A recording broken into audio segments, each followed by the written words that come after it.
Hello everyone, welcome back once again.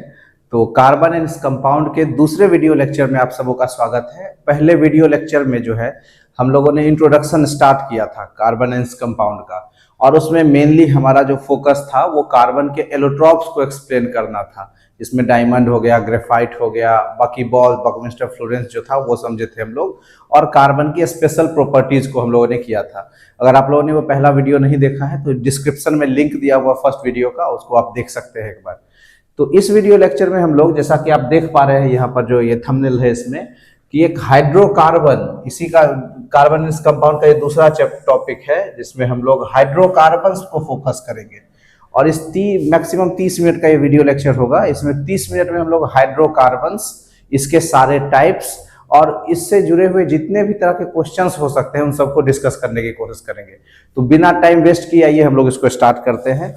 और सबसे पहले तो यही समझते हैं कि हाइड्रोकार्बन होता क्या है। सो ठीक है, तो हम लोग एक वर्ड लिखते हैं यहाँ पर, हाइड्रोकार्बन्स पढ़ रहे हैं तो यहाँ लिखा जाए हाइड्रोकार्बन। जैसा कि ये नाम आप देख रहे हैं हाइड्रोकार्बन, ये हाइड्रोकार्बन को अगर हम लोग ब्रेक करके लिखें तो इसमें दो टर्म आपको दिख रहे होंगे। First one is hydro and the second one is carbon. अच्छा, ये हाइड्रो जो है ये इनिशियल है हाइड्रोजन का, और कार्बन तो कार्बन है ही। दैट मीन्स एक ऐसा कंपाउंड जो कि कार्बन और हाइड्रोजन के मिलने से बना है, ऑर्गेनिक कंपाउंड जो कार्बन और हाइड्रोजन के मिलने से बना है, उसको हम लोग हाइड्रोकार्बन्स बोलते हैं। ठीक है, the compound which contains carbon and hydrogen atoms is called hydrocarbon. अब अगर हम लोग हाइड्रोकार्बन को क्लासिफाई करें, हाइड्रोकार्बन कितने तरह के होते हैं, तो हाइड्रोकार्बन का अगर टाइप देखा जाए तो हाइड्रोकार्बन दो तरह के होते हैं। कौन कौन से? तो एक होता है सैचुरेटेड हाइड्रोकार्बन, सैचुरेटेड हाइड्रोकार्बन, और दूसरा जो हाइड्रोकार्बन है इसको हम लोग बोलते हैं अनसैचुरेटेड, अनसैचुरेटेड हाइड्रोकार्बन। तो हाइड्रोकार्बन के दो टाइप, सैचुरेटेड और अनसैचुरेटेड। पहले तो समझ लेते हैं ये सैचुरेटेड। तो आपने कंबस्टन की बर्न होता है और as a result energy produce करता है in the form of heat या लाइट, समटाइम्स साउंड ऑल्सो, तो इसको हम लोग कंबस्टन बोलते हैं। तो जब आप कंबस्टन पढ़ रहे थे तो वहाँ कंबस्टन का आप लोगों ने दो टाइप पढ़ा होगा।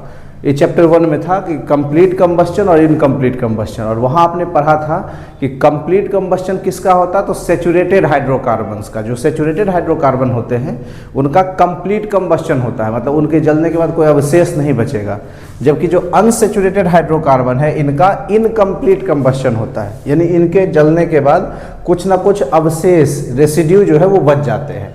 तो एक तो हम लोग समझ चुके हैं कि सैचुरेटेड का मतलब जिसका कंप्लीट कंबस्टन हो, और अनसैचुरेटेड जिसका मतलब इनकम्प्लीट कंबस्टन हो। अब कौन से हाइड्रोकार्बन सैचुरेटेड हैं?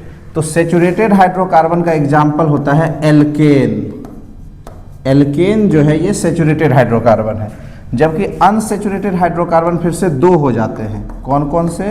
तो एक होता है एल्कीन और दूसरा होता है एल्काइन। एल्कीन और एल्काइन। अब ये हम लोग जो टर्म पढ़ रहे हैं एल्केन, एल्कीन, एल्काइन, ये हो सकता है आपके लिए नया टर्म हो, पहली बार सुन रहे हो।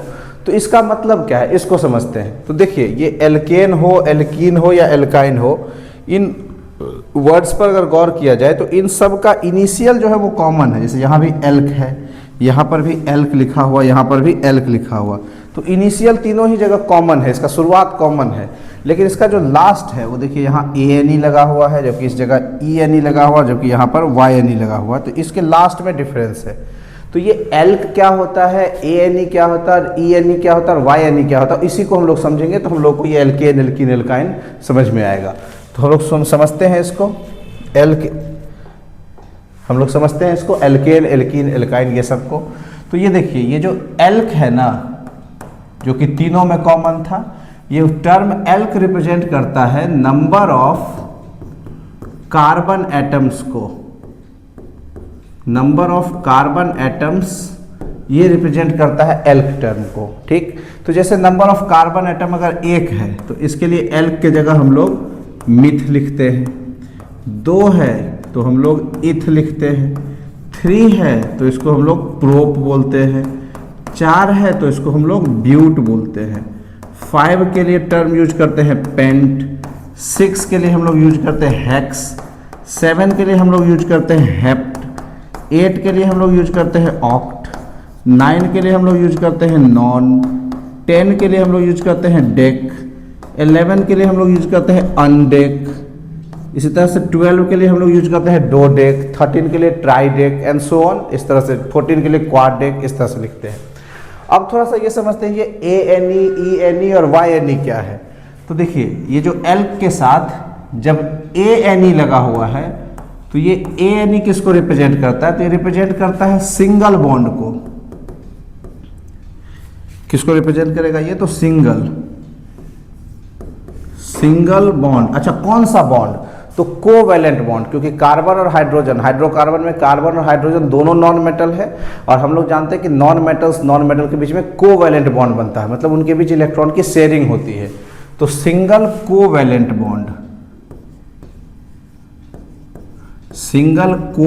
बॉन्ड जो है किसके बीच में, तो between carbon and carbon atom. अच्छा सिंगल बॉन्ड को एक लाइन से हम लोग दिखा सकते हैं। इसी तरह से जो टर्म है हमारा ENE, एल के बाद ENE, तो ये ENE क्या है, तो ये ENE रेफर करता है डबल बॉन्ड को, डबल बॉन्ड, वही डबल कोवैलेंट बॉन्ड किसके बीच में, तो between carbon and carbon atoms. तो कार्बन और कार्बन के बीच में डबल बॉन्ड, तो 2 लाइन करके दिखा देंगे हम लोग। इसी तरह से जो ये YNE टर्म है ये क्या है, तो YNE रेफर करता है ट्रिपल बॉन्ड को, triple bond between carbon and carbon atom. ठीक, तो इस तरह से हम लोग अब समझ चुके हैं कि एल्केन यानी single bonded hydrocarbon, carbon atom. ENE means double bonded hydrocarbon, जिसमें कार्बन एटम के बीच में डबल बॉन्ड हो। अच्छा ये नहीं कि हर कार्बन एटम के बीच में डबल हो, किसी एक जगह डबल बॉन्ड हम लोग देंगे, बाकी सब जगह फिर सिंगल बॉन्ड ही रहेगा। उसी तरह से YNE यानी कि एल्काइन जो है उसमें कार्बन और कार्बन के बीच में ट्रिपल बॉन्ड किसी एक जगह, बाकी पूरे चेन में फिर सिंगल बॉन्ड ही हम लोग देंगे। तो इस तरह से आप समझ चुके हैं कि एल्केन यानी सिंगल बॉन्डेड हाइड्रोकार्बन, एल्कीन यानी डबल बॉन्डेड हाइड्रोकार्बन, और एल्काइन यानी कि ट्रिपल बॉन्डेड हाइड्रोकार्बन। तो आइए हम लोग बारी बारी से अब एल्केन को, फिर एल्कीन को, फिर एल्काइन के टाइप सबको समझते हैं। तो पहले स्टार्ट किया जाए एल्केन से ही। हम लोग सबसे पहले समझते हैं एल्केन को। एल्केन जैसा कि अपने को क्लियर है, एल्केन वही कार्बन का चेन, और ANE मतलब उनके बीच में सिंगल बॉन्ड। तो हम लोग शुरुआत करते हैं इसका पहला मेंबर, जब कार्बन की संख्या 1 हो, तो जैसे 1 कार्बन है। अब कार्बन की 4 वैलेंसी है, तो इसके चारों इलेक्ट्रॉन को हम लोग इस तरह से शो कर दिए। अब ये चारों इलेक्ट्रॉन हाइड्रोकार्बन है तो हाइड्रोजन से कंबाइंड होगा, तो 4 हाइड्रोजन एटम भी हम लोग लिख लेते हैं, 1 2 3 और एक 4 हाइड्रोजन एटम। हाइड्रोजन का भी एक एक इलेक्ट्रॉन होगा, जिसको हम लोग एक दूसरे साइन से, क्रॉस के साइन से रिप्रेजेंट कर देते, ताकि पता चले कि कौन सा कार्बन का इलेक्ट्रॉन है, कौन सा हाइड्रोजन का इलेक्ट्रॉन है। सो अब देखिए कार्बन और हाइड्रोजन दोनों ही एटम चाहेंगे अपने नज़दीक वाले इनर्ट गैस जैसा बनना। तो हीलियम का, हाइड्रोजन का नज़दीक की इनर्ट गैस हीलियम है, जिसके आउटर मोस्ट में 2 इलेक्ट्रॉन है, जबकि कार्बन नियॉन बनना चाहेगा तो इसके आउटर मोस्ट में 8 इलेक्ट्रॉन है। तो कहने का मतलब हीलियम अपना डुप्लेट पूरा करना चाहेगा। डुप्लेट बोले तो आउटर मोस्ट में 2 इलेक्ट्रॉन होना, और कार्बन अपना ऑक्टेट पूरा करना चाहेगा, मतलब आउटर मोस्ट में 8 इलेक्ट्रॉन होना। तो इसके लिए क्या होगा कि जैसे कार्बन और हाइड्रोजन के बीच में एक एक इलेक्ट्रॉन की शेयर हो जाएगी, यहाँ पर भी एक एक इलेक्ट्रॉन का शेयर कर लेंगे, ये दोनों एक एक इलेक्ट्रॉन का शेयर, एक एक इलेक्ट्रॉन का शेयर। इस तरह से सारे हाइड्रोजन का डुप्लेट भी पूरा हो गया और कार्बन का ऑक्टेट भी पूरा हो गया। अब जो एक एक इलेक्ट्रॉन का शेयर है, तो उस शेयर को के कारण बॉन्ड बना है कोवैलेंट बॉन्ड, और एक एक इलेक्ट्रॉन की शेयरिंग हुई तो उसको सिंगल बॉन्ड बोलेंगे, इसको एक लाइन से दिखाएंगे। यानी इस मॉलिक्यूल को हम लोग इस तरह से भी रिप्रेजेंट कर सकते हैं, carbon single bond, hydrogen single bond, चारों कार्बन सिंगल बॉन्ड हाइड्रोजन से जुड़े हुए हैं। ठीक, अब इसको हम लोग बॉन्ड को लाइन से दिखाए हैं, तो ये बॉन्ड लाइन हो गया या बॉन्ड लाइन स्ट्रक्चर हो गया। इसका फॉर्मूला बनाना चाहे हम लोग तो लिख सकते हैं CH4, एक कार्बन के साथ 4 हाइड्रोजन। नाम लिखना चाहें तो एक कार्बन के लिए हम लोगों ने टर्म यूज किया था मिथ, और सिंगल बॉन्ड है इसलिए एन, तो इसका नाम मीथेन हो जाएगा। और सबसे इंपॉर्टेंट, इसका एक इलेक्ट्रॉन डॉट स्ट्रक्चर कैसे बनाए। तो इलेक्ट्रॉन डॉट स्ट्रक्चर का मतलब होता है कि एक ऐसा स्ट्रक्चर बनाए जिसमें जैसे हाइड्रोजन है तो उसके सर्कल में 2 इलेक्ट्रॉन होना चाहिए और कार्बन है तो उसके सर्कल में 8 इलेक्ट्रॉन्स होने चाहिए। तो कुछ इस तरह से हम लोग इलेक्ट्रॉन डॉट स्ट्रक्चर को बना सकते हैं। जैसे ये कार्बन है, ये भी एक ही कार्बन तो है ही, तो कार्बन है तो इसके आउटर मोस्ट शेल में 4 इलेक्ट्रॉन, हाइड्रोजन हाइड्रोजन हाइड्रोजन, सारे हाइड्रोजन के पास एक एक इलेक्ट्रॉन है। अब हाइड्रोजन का डुप्लेट पूरा 2 इलेक्ट्रॉन हो गया, इसका भी डुप्लेट पूरा, इस हाइड्रोजन का भी डुप्लेट पूरा, इस हाइड्रोजन का भी डुप्लेट पूरा, जबकि कार्बन का जो है अपन ऑक्टेट पूरा कर देंगे। अब ये जो सर्कल हम लोगों ने बनाया है इसमें देखिए, और कार्बन के सर्कल में टोटल 8 इलेक्ट्रॉन है, जबकि हाइड्रोजन के सर्कल में 2-2 इलेक्ट्रॉन है। तो ये था अपना मीथेन। अब इसी तरह से एक तो समझ गए हम लोग, तो इथेन बना करके देखते हैं। जैसे हमारा दूसरा स्ट्रक्चर है, दूसरा एल्केन मेंबर है इथेन। अब जैसे ही का नाम है इसका इथ, तो 2 कार्बन है और एन है, इसका मतलब उनके बीच में सिंगल बॉन्ड है। तो कैसे बनाएंगे हम लोग, तो 2 कार्बन लिख लेंगे और उनके बीच में सिंगल बॉन्ड दे देंगे। अब जब यहाँ पर कार्बन कार्बन के बीच सिंगल बॉन्ड है तो इस कार्बन के साथ 3 हाइड्रोजन हम लोग अटैच कर सकते हैं। तो कार्बन से सिंगल बॉन्ड से हाइड्रोजन, अच्छा हाइड्रोजन कार्बन में हमेशा सिंगल बॉन्ड ही होगा क्योंकि हाइड्रोजन की वैलेंसी ही 1 होती है, तो सिंगल बॉन्ड ही बना सकेगा ये कार्बन एटम के साथ भी 3 हाइड्रोजन का सिंगल बॉन्ड बन जाएगा। ठीक, अब इसको हम लोग चेन के फॉर्म में भी लिख सकते हैं। जैसे इस कार्बन के साथ 3 हाइड्रोजन अटैच है तो इसको हम लोग CH3 भी बोल सकते हैं, सिंगल बॉन्ड। इस कार्बन से भी 3 हाइड्रोजन अटैच, इसको हम लोग मिला के एक मॉलिक्यूल भी बना सकते हैं जिसका कंबाइंड फॉर्मूला C2 और H6 हो जाएगा, 2 कार्बन और टोटल 6 हाइड्रोजन। अच्छा, इस इथेन को हम लोग सिर्फ लाइन से भी दिखा सकते हैं, इसको स्केलेटन बोलते हैं। एक लाइन में जहाँ जहाँ जॉइंट या टर्मिनल है वो सब कार्बन को रिप्रेजेंट करता है। जैसे ये लाइन हम लोगों ने खींचा तो इसमें 3 कार्बन है, एक इस टर्मिनल पर, एक इस टर्मिनल पर और एक यहाँ पर कार्बन एटम है। इसी तरह से अगर जैसे 2 यहाँ एक लाइन हम लोगों ने खींचा है तो इसमें भी टोटल 2 हाइड्रोजन होंगे, एक यहाँ पर और एक कार्बन होंगे और एक यहाँ पर। बोलोगे आप मीथेन में क्यों नहीं बनाया, तो एक ही कार्बन है तो एक डॉट का मतलब 1 कार्बन हो गया। ठीक, और नाम तो हम लोगों ने लिख ही लिया है। फिर इसका भी इलेक्ट्रॉन डॉट स्ट्रक्चर किस तरह से बनाएंगे, तो 2 कार्बन एटम, इनके इलेक्ट्रॉन। अच्छा, सबसे टफ लगेगा आपको इलेक्ट्रॉन डॉट स्ट्रक्चर ही बनाना। तो फिर से समझिए, ये बहुत आसान है। क्या करना है, जैसे कार्बन के इलेक्ट्रॉन कहाँ कहाँ होंगे, 1 2 3 4, तो इसी जगह पर हम लोग यहाँ इलेक्ट्रॉन शो कर देंगे। दूसरे कार्बन का इलेक्ट्रॉन कहाँ होगा, एक यहाँ 2 3 4, तो यहाँ पर हम लोग शो कर देते हैं 2 3 4। फिर इसके साथ हाइड्रोजन भी है तो एक हाइड्रोजन एटम यहाँ लिख लेंगे, एक यहाँ लिख लेंगे, एक यहाँ लिख लेंगे। यहाँ पर भी एक hydrogen atom, hydrogen atom, hydrogen atom. Hydrogen के इलेक्ट्रॉन इन सारे जगहों पर होंगे तो यहाँ हम लोग शो कर देते हैं 1 2 3 4 5 और 1 6। अब जैसा कि इसमें हम लोगों ने किया था कि ऐसा सर्कल बनाए कि हाइड्रोजन वाले सर्कल में 2 इलेक्ट्रॉन हो जाए और कार्बन वाले सर्कल में 8 इलेक्ट्रॉन हो। तो देखिए हाइड्रोजन का डुप्लेट पूरा, इस हाइड्रोजन का भी डुप्लेट पूरा, इस हाइड्रोजन का भी डुप्लेट पूरा, इस हाइड्रोजन का भी डुप्लेट पूरा, इस हाइड्रोजन का भी डुप्लेट, इसका भी डुप्लेट पूरा। और कार्बन के सर्कल में, कार्बन के सर्कल में 8 इलेक्ट्रॉन हो जाए, इसके लिए हम लोग क्या करेंगे, तो कुछ इस तरह का सर्कल बना देंगे कार्बन का, इसमें 8 इलेक्ट्रॉन है, इसका ऐसे सर्कल बना देंगे, इसमें भी 8 इलेक्ट्रॉन है। तो दोनों ही कार्बन एटम का ऑक्टेट पूरा और बाकी हाइड्रोजन का डुप्लेट पूरा हो गया है। अब इसमें इतने तरीके से जो रिप्रेजेंटेशन हुआ है ये सारा का सारा जो है इथेन ही है, लेकिन सबका अलग अलग नाम है। क्या नाम है भाई, तो यहाँ जो हम लोगों ने नाम लिखा है इसको हम लोग बोलते हैं IUPAC नेम, IUPAC नेम। इस IUPAC के गाइडलाइन के अकॉर्डिंग ही हम लोग केमिस्ट्री में नेमिंग करते हैं। तो ये IUPAC का एक फुल फॉर्म भी होता है, इसको भी थोड़ा सा जान लें। क्या है इसका फुल फॉर्म, तो इसका फुल फॉर्म है international union of pure and applied chemistry. International union of pure and applied chemistry, IUPAC का full form. I stand for international, U for union, P for pure, A for applied, C for chemistry. तो ये IUPAC name हुआ।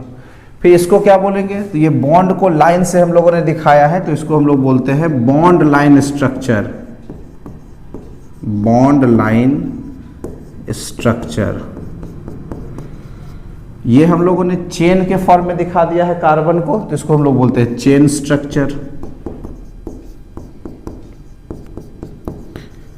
यहां पर हम लोगों ने फॉर्मूले को, मॉलिक्यूल को, फॉर्मूले को कंडेंस करके लिख दिया है, तो या तो इसको फॉर्मूला बोलेंगे, मतलब केमिकल फॉर्मूला बोलेंगे, या तो हम लोग कंडेंस फॉर्मूला भी बोलते हैं, कंडेंस फॉर्मूला। अच्छा, ये हम लोगों ने केवल ढांचा बनाया, जैसे हम लोगों ने ये लाइन खींच दिया, इसका मतलब इथेन ही था, तो ये जो हम लोगों का रिप्रेजेंटेशन है that is called skeleton, skeleton structure. और ये हम लोगों ने इलेक्ट्रॉन को डॉट से रिप्रेजेंट किया और सर्कल बना करके ड्रॉ किया, तो इसको हम लोग बोलते हैं इलेक्ट्रॉन डॉट स्ट्रक्चर। तो कहने का मतलब एक हाइड्रोकार्बन को हम लोग इतने तरीके से रिप्रेजेंट कर सकते हैं। एक हाइड्रोकार्बन का IUPAC नेम होता है, उसका बॉन्ड लाइन स्ट्रक्चर होता है, उसका चेन होता है, उसका स्केलेटन होता है, उसका इलेक्ट्रॉन डॉट स्ट्रक्चर होता है, सब का सब इथेन ही है। ठीक, अब इस तरह से हम लोग प्रोपेन भी बना सकते हैं, उसमें 3 कार्बन होगा, ब्यूटेन भी बना सकते हैं, 4 कार्बन होगा। अब जितने भी एल्केन हम लोग बनाएंगे उन सब के लिए एक जनरल फॉर्मूला होगा। यहाँ पर हम लोग थोड़ा सा गौर करें, सारे एल्केन के लिए एक जनरल फॉर्मूला होगा, और वो जनरल फॉर्मूला क्या होगा? जनरल फॉर्मूला जो होगा एल्केन का वो होगा CnH2n+2, यानी सारे एल्केन इसी पर सेट हो जाएंगे। अच्छा, यहाँ n क्या है तो लिख लेते हैं हम लोग कि where n is equal to number of carbon atoms. n जो है नंबर ऑफ कार्बन एटम को रिप्रेजेंट कर रहा है। जैसे अगर n का वैल्यू 1 हुआ तो यहाँ n का वैल्यू 1 प्लेस करेंगे तो हाइड्रोजन क्या हो जाएगा, 2 × 1 2 और +2 4, यानी C अगर 1 है तो H4 है, तो देखिए C1 1 लिखने की जरूरत नहीं है, C1 है तो H4 हो गया। इस तरह से अगर n का वैल्यू 2 कर दे तो H कितना हो जाएगा, तो 2 × 2 = 4 +2 6, तो C2 है इसलिए H6 है। इस हिसाब से अगर देखा जाए तो प्रोपेन का क्या फॉर्मूला होगा, तो प्रोप यदि 3 कार्बन तो C3 और H कितना हो जाएगा, तो 3 × 2 6 +2 8, तो C3H8। ब्यूटेन क्या हो जाएगा, तो C4H10। पेंटेन क्या हो जाएगा, तो C5H12। डेकेन क्या हो जाएगा, तो C10H22 एंड सो ऑन, कि जितना भी एल्केन है हम लोग सब ड्रॉ कर सकते हैं। तो मेरे ख्याल से आपको एल्केन समझ में आ गया होगा कि इसमें सिंगल बॉन्डेड हाइड्रोकार्बन है, ये कार्बन कार्बन के बीच में सिंगल बॉन्ड होगा, कार्बन हाइड्रोजन तो ऑब्वियस सिंगल बॉन्ड रहता ही है, और इसका जनरल फॉर्मूला CnH2n+2 है। और इतने तरीके से हम लोग एक हाइड्रोकार्बन को रिप्रेजेंट कर सकते हैं। अब बारी है एल्केन की। एल्केन समझ गए, अब एल्कीन समझते हैं। तो दूसरा हमारा है एल्कीन। एल्कीन फिर से यहाँ समझिए, एल्क रिप्रेजेंट कर रहा वही नंबर ऑफ कार्बन एटम्स को, और ENE रिप्रेजेंट करता है उन कार्बन एटम्स के बीच में डबल बॉन्ड को। ठीक, तो डबल बॉन्ड किसके बीच में, तो कार्बन कार्बन के बीच में, यानी हम लोग को 2 कार्बन तो मिनिमम चाहिए ही। तो इसका पहला मेंबर जो होगा एल्कीन का, उसमें 2 कार्बन है और इसके बीच में डबल बॉन्ड है, यानी कि 2-2 इलेक्ट्रॉन की शेयरिंग हुई। तो अब इसके साथ कितने हाइड्रोजन अटैच करेंगे हम लोग, तो 2 हाइड्रोजन। दूसरे कार्बन के साथ भी 2 हाइड्रोजन ही अटैच करेंगे। क्या बोलेंगे इसको, तो जैसा अभी हम लोगों ने सीखा, ये बॉन्ड लाइन स्ट्रक्चर हुआ। इसको चेन के फॉर्म में कैसे लिखेंगे, तो CH2 डबल बॉन्ड CH2। इसको इसका कंडेंस फॉर्मूला क्या बनाएंगे, तो C2 और H4। इसका IUPAC नेम क्या हो जाएगा, तो 2 कार्बन है देयरफॉर इसका नाम इथ, और डबल बॉन्ड है इसलिए इसके बीच में ENE लगा देंगे, तो इथीन। ठीक, इसका स्केलेटन कैसे बनाएंगे, तो देखिए एक लाइन खींच दिया हम लोगों ने, तो ये 2 कार्बन को रिप्रेजेंट कर रहा है। जैसे इसके कार्बन कहाँ कहाँ होंगे, तो एक यहाँ पर होगा, एक यहाँ पर होगा, लेकिन उनके बीच में बॉन्ड सिंगल है, तो इसको डबल करने के लिए इसके ऊपर एक और लाइन दे देंगे हम लोग, तो ये इथीन हो गया। इसका इलेक्ट्रॉन डॉट स्ट्रक्चर कैसे बनेगा, तो वो भी फिर से समझिए। इसका स्ट्रक्चर कैसे बनाएंगे इलेक्ट्रॉन डॉट, तो 2 कार्बन है, तो कार्बन हम लोगों ने लिख लिया। अब इस कार्बन के इलेक्ट्रॉन कहाँ कहाँ है, तो एक इलेक्ट्रॉन यहाँ है, एक यहाँ है, एक यहाँ है, एक यहाँ है। उसी सीक्वेंस में हम लोगों ने यहाँ पर प्लेस कर दिया इलेक्ट्रॉन को। दूसरे कार्बन का इलेक्ट्रॉन यहाँ यहाँ यहाँ और यहाँ पर है, तो 2 3 और 1 4। अब इस कार्बन के साथ हाइड्रोजन जहाँ जहाँ प्लेस्ड है हम लोग यहाँ लिख देते हैं। हाइड्रोजन का भी एक एक इलेक्ट्रॉन है, उसको भी हम लोग शो कर देते हैं। अब हाइड्रोजन के सर्कल में 2 इलेक्ट्रॉन पूरा करना है, जैसा हम लोगों ने पहले बनाया था। 2 इलेक्ट्रॉन हो गया, यहाँ इलेक्ट्रॉन था, ये 2 इलेक्ट्रॉन हो गया, यहाँ भी 2 इलेक्ट्रॉन पूरा, यहाँ भी 2 इलेक्ट्रॉन पूरा। इस कार्बन का ऑक्टेट होना चाहिए, तो देखिए कुछ इस तरह से ऑक्टेट पूरा हो जाएगा। दूसरे कार्बन का भी कुछ इस तरह से ऑक्टेट हम लोग पूरा कर लेंगे। तो ये हमारा इलेक्ट्रॉन डॉट स्ट्रक्चर, ठीक। Bond line structure, chain structure, formula, IUPAC name, skeleton और इलेक्ट्रॉन डॉट। इसी तरह से अगर अपने को प्रोपेन बनाना है तो किस तरह से बनाएंगे, पहले तो नाम ही लिख लें, प्रोपेन, प्रोपीन, प्रोप यानी 3 कार्बन, ई यानी मतलब उनके बीच में डबल बॉन्ड। तो 3 कार्बन हम लोग शो कर लेते हैं, 1, 2 and 3। अच्छा, ई यानी मतलब डबल बॉन्ड, जैसा मैंने आपको बताया कि ये नहीं कि हर जगह डबल बॉन्ड देंगे। सो किसी 2 कार्बन के बीच में हम लोग को डबल बॉन्ड देना है, बाकी सब जगह सिंगल बॉन्ड। तो चलिए यहाँ पर डबल बॉन्ड देते तो यहाँ सिंगल बॉन्ड होगा। अब आप सोचिए किस कार्बन से कितने हाइड्रोजन अटैच होंगे। जैसे ये कार्बन एटम है तो इसके साथ 2 वैलेंसी खाली है, 2 हाइड्रोजन एटम अटैच करेंगे। इसके साथ एक ही हाइड्रोजन अटैच होगा क्योंकि 2 1 3 वैलेंसी ऑक्यूपाइड है। इस कार्बन के साथ 3 हाइड्रोजन एटम अटैच करेंगे हम लोग, ठीक। अब इसको चेन के फॉर्म में कैसे लिखेंगे, तो ये कुछ इस तरह से होगा, CH2 CH single bond CH3। इसको बना लें, और पहले दूसरे के बीच डबल बॉन्ड है तो हम लोग यहाँ डबल बॉन्ड शो कर देंगे। नेम तो हम लोग पहले ही लिख चुके हैं, और नेम हो गया, bond line structure, chain structure, skeleton हो गया। हाँ, इलेक्ट्रॉन कार्बन कार्बन हम लोग इस तरह से इसी सीक्वेंस में प्लेस कर देते हैं इलेक्ट्रॉन को। इसका इलेक्ट्रॉन भी हम लोग एटम लिख लेते हैं। यहाँ एक हाइड्रोजन हो जाएगा, यहाँ हो जाएगा, यहाँ हो जाएगा, यहाँ हाइड्रोजन, हाइड्रोजन के इलेक्ट्रॉन को क्रॉस के साइन से रिप्रेजेंट कर देते हैं हम लोग। अब जैसा कि आप पढ़े हैं कि ऐसा सर्कल बनाए कि हाइड्रोजन वाले में 2 इलेक्ट्रॉन हो जाए और कार्बन में 8। तो देखिए हाइड्रोजन में 2 इलेक्ट्रॉन, सारे हाइड्रोजन एटम्स में 2-2 इलेक्ट्रॉन कर देते हैं हम लोग। और कार्बन के सर्कल में 8 इलेक्ट्रॉन अपने को करना है। इस कार्बन में 8 हो गया, दूसरे कार्बन में भी 8 इलेक्ट्रॉन और तीसरे कार्बन में भी 8 इलेक्ट्रॉन पूरा। समझ में आ रहा होगा आपको। इस तरह से जैसे प्रोपीन हम लोग बनाए, ब्यूटीन भी बना सकते हैं। प्रोप के बाद ब्यूटीन। अब जैसे इसमें जल्दी जल्दी हम लोग कर लेते हैं। ब्यूट मीन्स 4 कार्बन, तो 1 2 3 4, किसी 2 कार्बन के बीच में डबल बॉन्ड, यहाँ ही दे देते हैं डबल बॉन्ड। अब इसके साथ 2 हाइड्रोजन अटैच होगा, इस कार्बन के साथ एक ही हाइड्रोजन अटैच होगा क्योंकि 3 हाइड्रोजन पहले से ही 3 वैलेंसी पहले से ऑक्यूपाई है। इसके साथ 2 हाइड्रोजन, इसके साथ 3 हाइड्रोजन। इसको चेन के फॉर्म में लिखना चाहें तो CH2 double bond CH single bond CH2 single bond CH3, formula C4 और H8 हो जाएगा। स्केलेटन बनाना चाहे 2 कार्बन 3 कार्बन 4 कार्बन और पहले दूसरे के बीच में डबल बॉन्ड। इस तरह से इलेक्ट्रॉन डॉट भी बना सकते हैं। तो सारा एल्कीन इस तरह से सेट हो जाएगा। अब आप गौर करिएगा, सारे एल्कीन के लिए एक जनरल फॉर्मूला होगा। क्या होगा वो, तो CnH2n। फिर से यहाँ n जो है नंबर ऑफ कार्बन एटम को रेफर कर रहा है। जैसे n का वैल्यू अगर 2 है तो H कितना हो जाएगा, तो 2 × 2 4, तो C2 है तो H4 है। C अगर 3 है तो H6 होगा। इसका फॉर्मूला हम लोगों ने लिखा नहीं, C3 और H6 गिन लीजिए, 3 4 2 6 हाइड्रोजन एटम। यहाँ पर C4 है तो H8 है। इस हिसाब से पेंटीन का फॉर्मूला तो C5H10, hexene C6H12, octane C8H16 and so on. तो हम लोग इस तरह से सारे एल्कीन को भी बना सकते हैं। अब बारी है एल्काइन की। एल्केन एल्कीन के बाद हम लोग समझते हैं एल्काइन। फिर से क्लियर है कि एल्क वही कार्बन एटम और वाई यानी उनके बीच के ट्रिपल बॉन्ड को शो करता है। तो ट्रिपल बॉन्ड किसके बीच में, तो कार्बन और कार्बन एटम्स के बीच में। तो 2 कार्बन तो होना ही चाहिए, तभी तो ट्रिपल बॉन्ड बनाएंगे, जस्ट लाइक एल्कीन ले लिए और इसके बीच में हम लोगों ने ट्रिपल बॉन्ड शो कर दिया। तो अब इस कार्बन से कितने हाइड्रोजन अटैच होंगे, तो 1 हाइड्रोजन, इसके साथ भी 1 हाइड्रोजन एटम अटैच होगा। चेन के फॉर्म में लिखें तो उसको CH triple bond CH, formula लिखना चाहे तो C2H2, नेम लिखना चाहे तो 2 कार्बन है इसलिए एथ और ट्रिपल बॉन्ड है इसलिए आइन।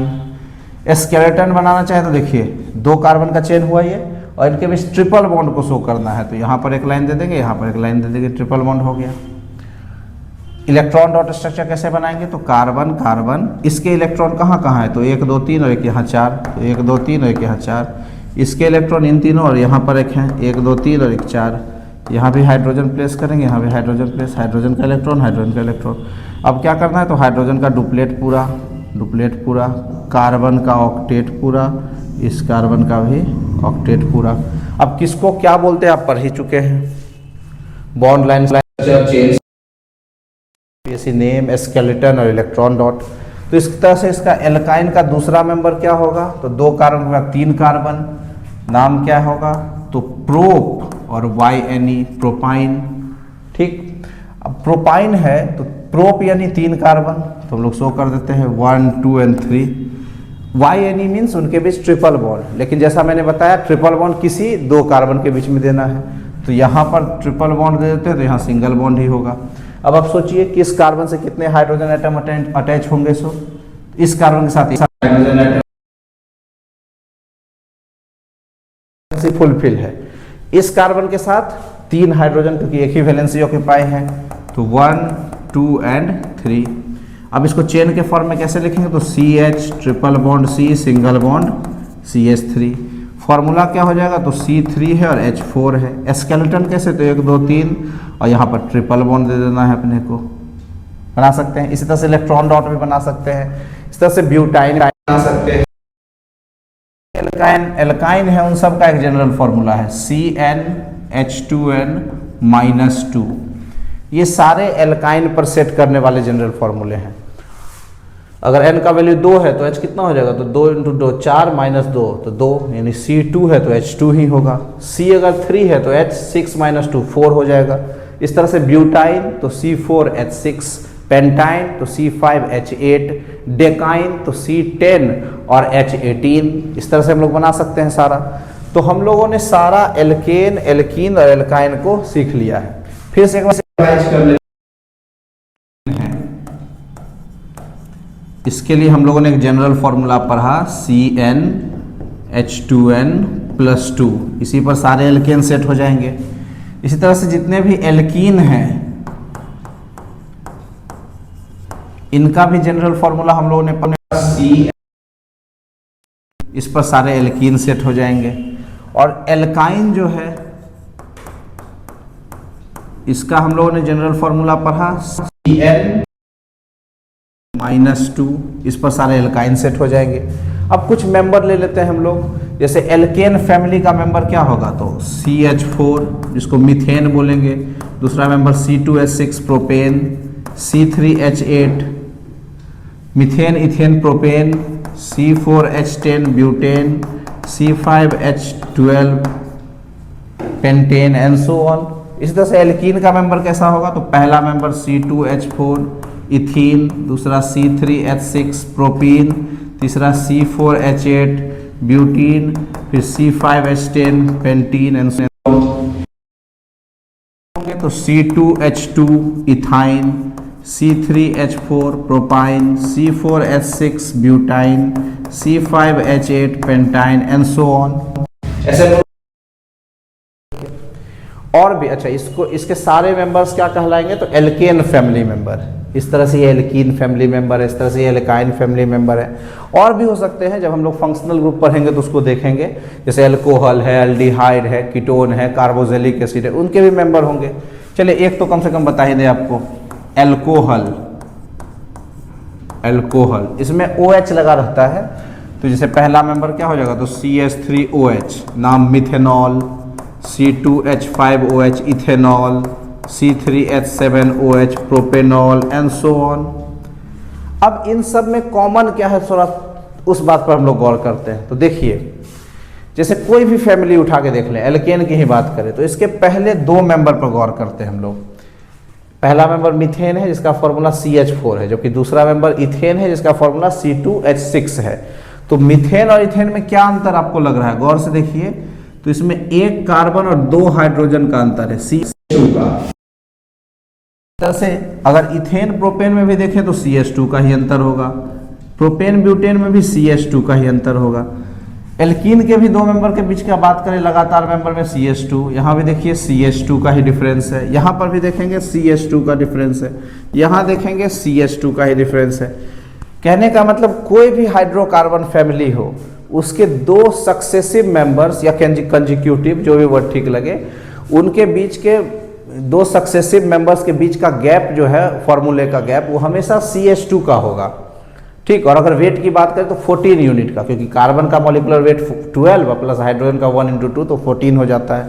चेक कर लें, इसे कार्बन का वेट कितना हो जाएगा तो 12 × 12 प्लस 12 और प्लस 2 14 यूनिट, जो कि कार्बन इथेन का कितना हो जाएगा 12।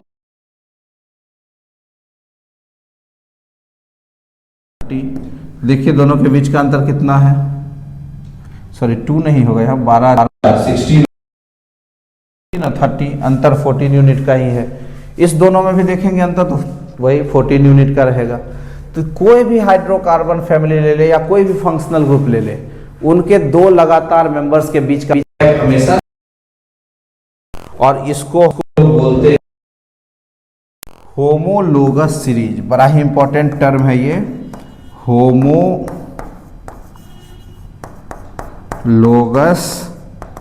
सीरीज। डेफिनेशन क्या हो जाएगा, when the difference between two successive members of a hydrocarbon family they are said to be in homologous series। जब किसी भी हाइड्रोकार्बन फैमिली के दो लगातार मेंबर के बीच का गैप अगर CH2 रहता है तो उसको हम लोग होमोलोगस सीरीज बोलते हैं। बड़ा इंपॉर्टेंट डेफिनेशन है ये, इसको अच्छे से समझ लीजिएगा आप लोग, एग्जाम में कई बार आया है होमोलोगस सीरीज का डेफिनेशन। ठीक,